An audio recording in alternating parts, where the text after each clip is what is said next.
Hello, this is Niswander, and welcome to the Nowman Show.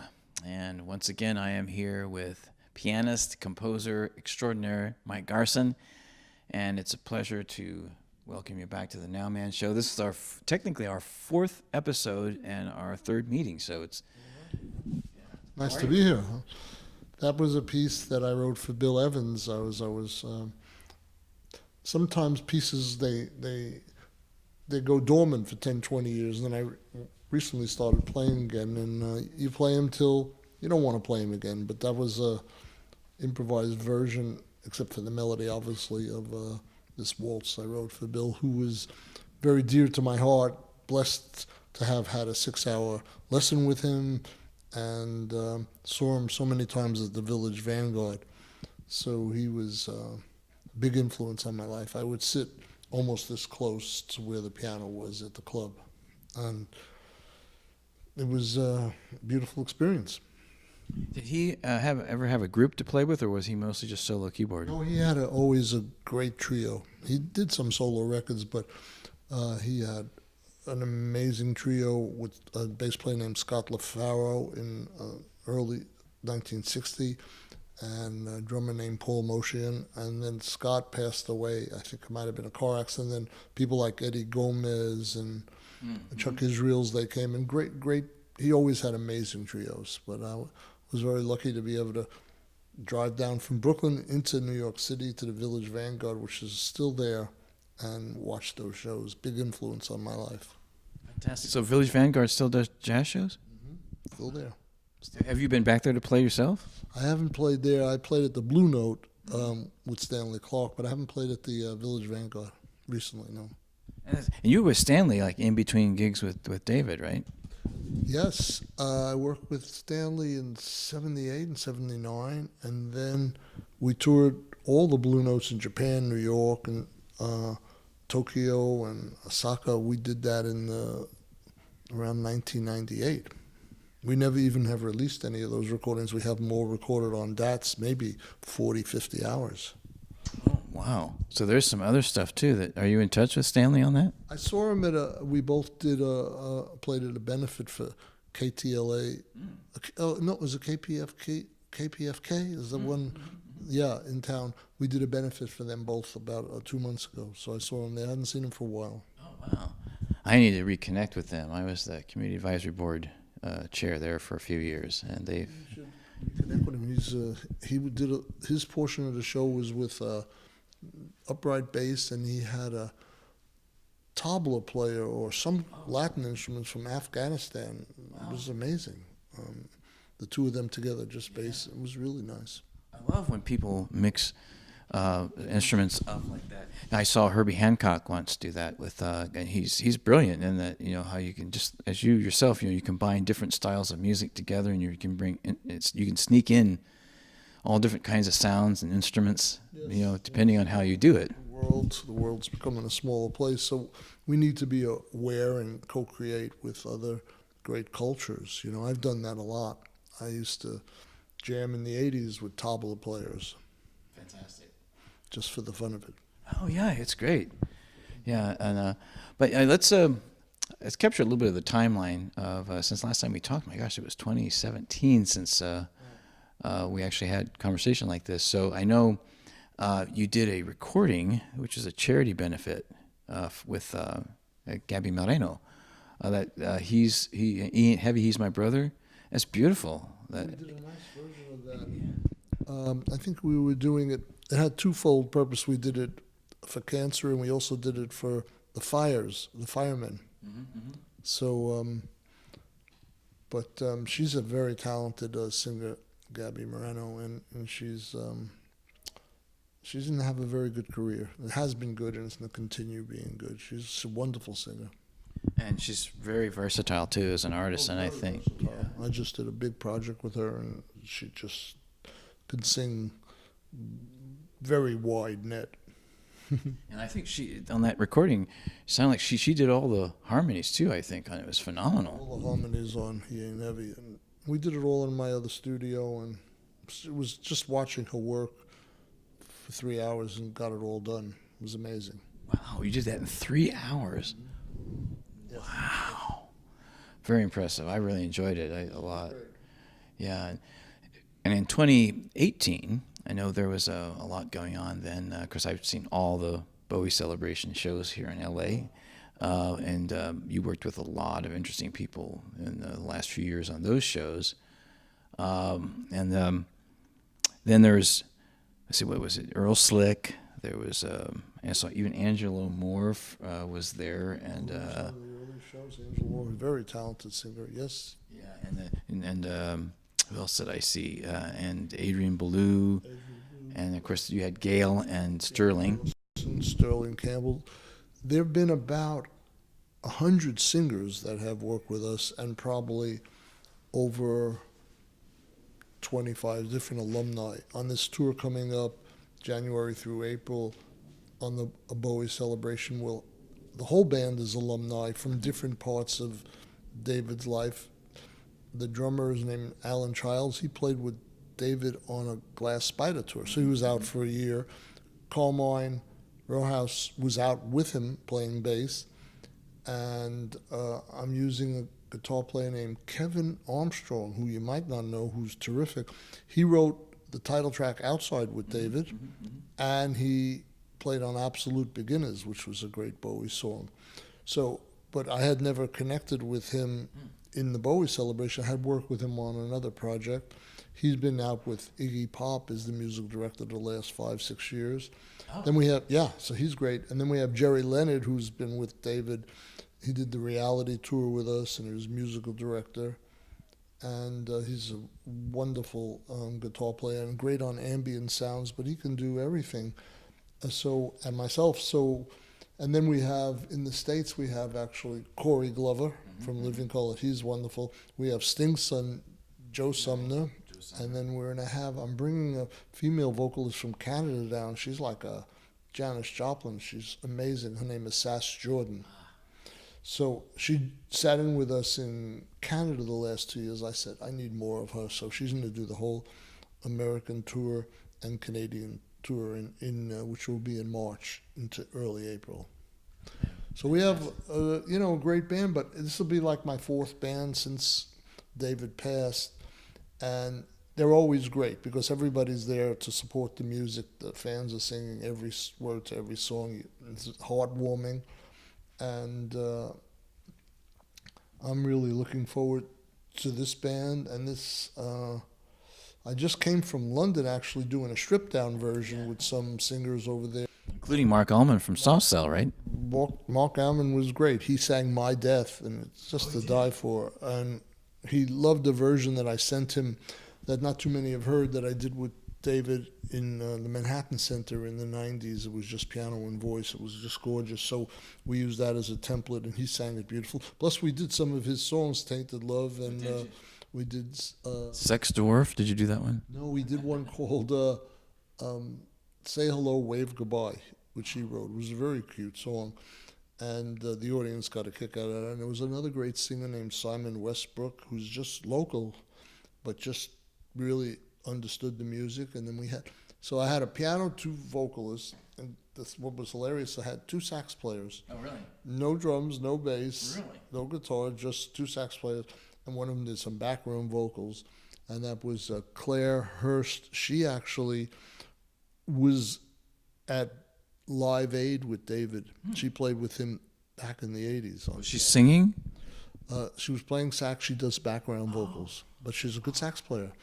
And then a guy named Terry Edwards, who, when I did Aladdin Sane with him, this was just a week ago, he played 2 saxes at the same time.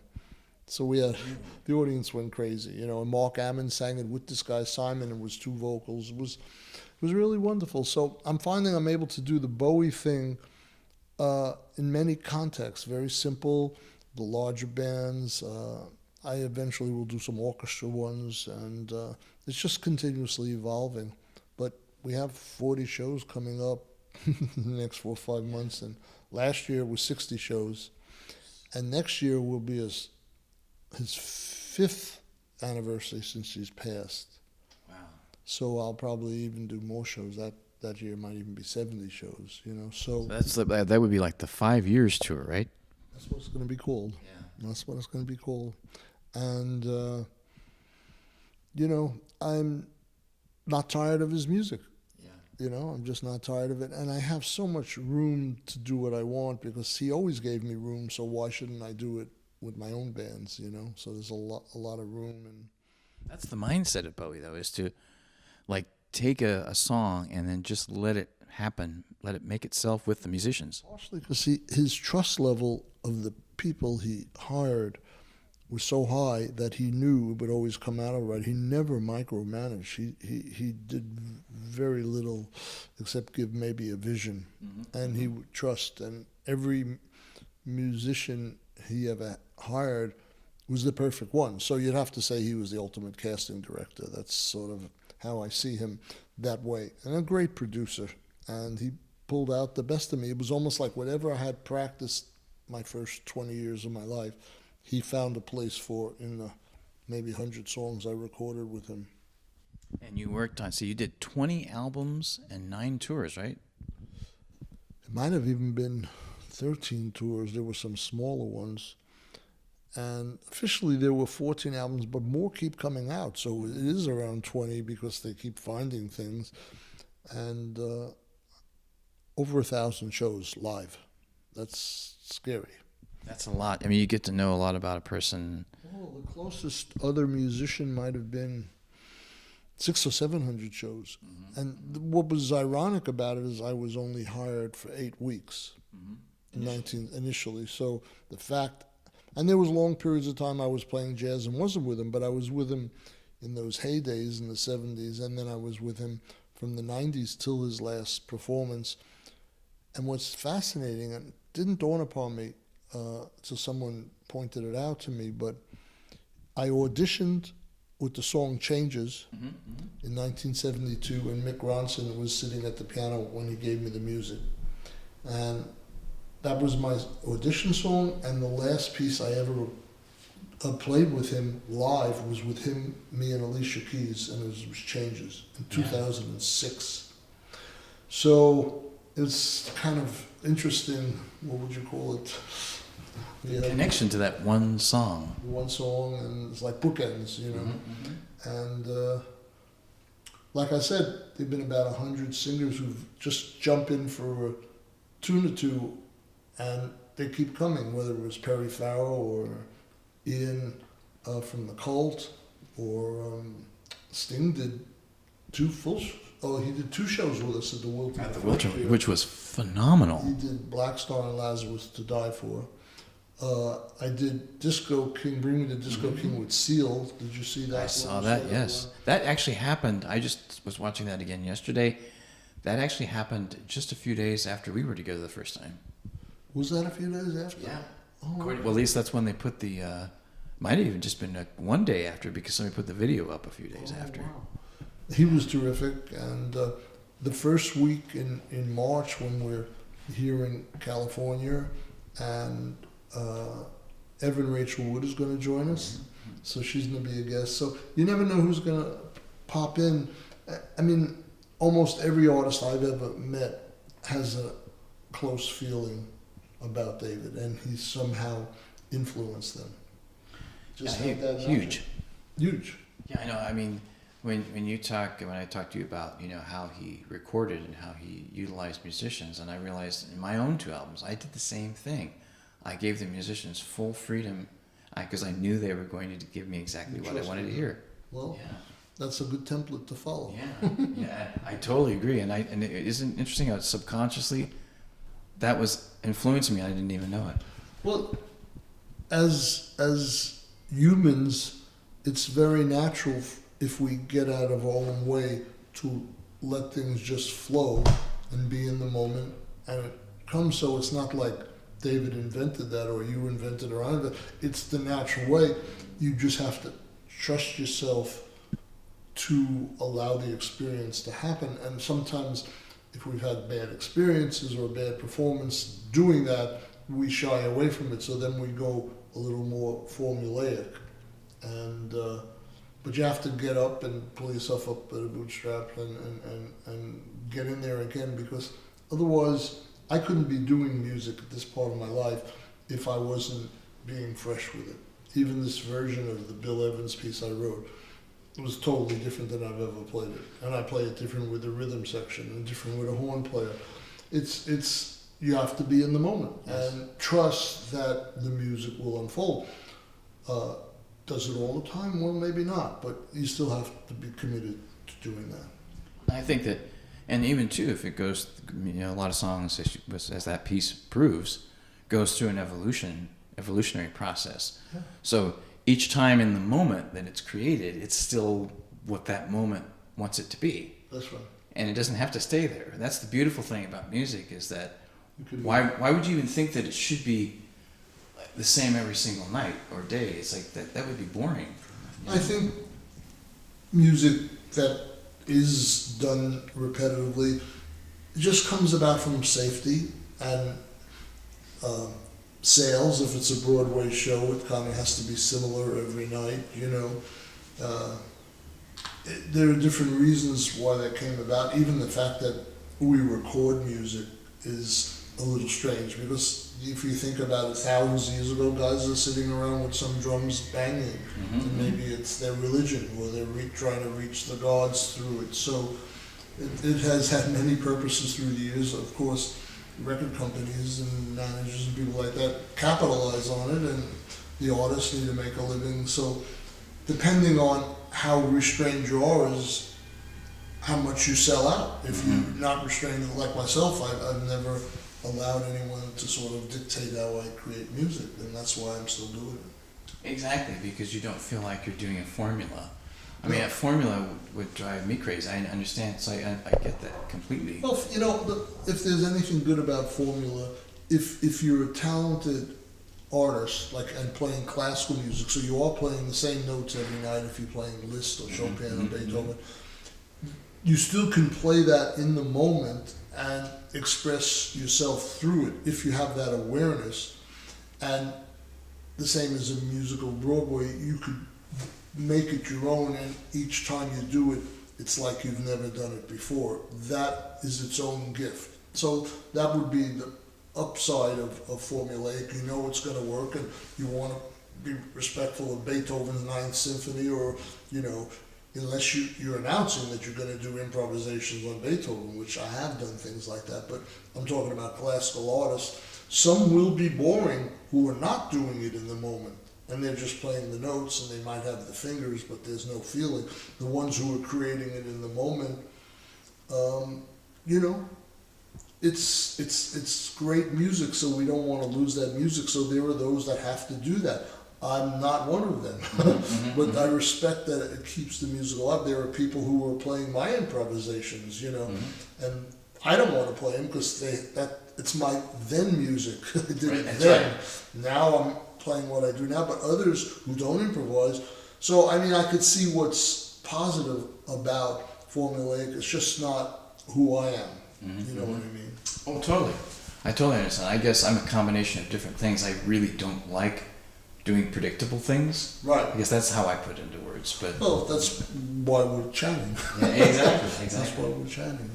And so it's always in the now and always in the moment. And that's how I try to live my life. If not 100% of the time, at least 90% of the time. Just keep it up. Keep it up. Same here. Yeah, Want exactly. to play something for you now? Well, let's see. In 2018, a movie came out, Bohemian Rhapsody. Oh. And it was a phenomenal movie. It was great. I liked it very much. It was great. And I remember when Under Pressure came out, and I was working in a record store at the time, and one of my coworkers came up to me and said, well, it hadn't come out yet, and he said, Dan, you're going to love this. And I said, what do you mean? 2 of your favorite artists are going to get together and record? And I was like, what? Yeah, Queen and David Bowie are going to get together and record. I was so excited. I couldn't wait to hear it. And then it was one of those experiences when I first heard it, I was just this is going to be one of my favorite songs of all time. It was just so well put, and I understood immediately the creative process and what each person did and how it must have come together so spontaneously. So that song and hearing, I've heard Queen play it, but hearing you guys play it, it's the first time that the first band, 2016, the Celebration Band, was the first time I heard that song get played live. and it was phenomenal. It's a phenomenal song, and phenomenal. So not everybody can do it, and there's quite a range. And I love the song. yeah, I was thinking something spontaneous as a tribute to Freddie Mercury and David Bowie. Combination. A combination. Well, the best I could probably do is sort of look into their worlds and their universe when they were here on this planet and maybe wherever they might be now. And the only thing I could probably do that would be honest would be to do a homage to them. And so I'm more than happy to do that. Does that sound great? Yeah, Let's do that. Let's see how it works.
The past is gone.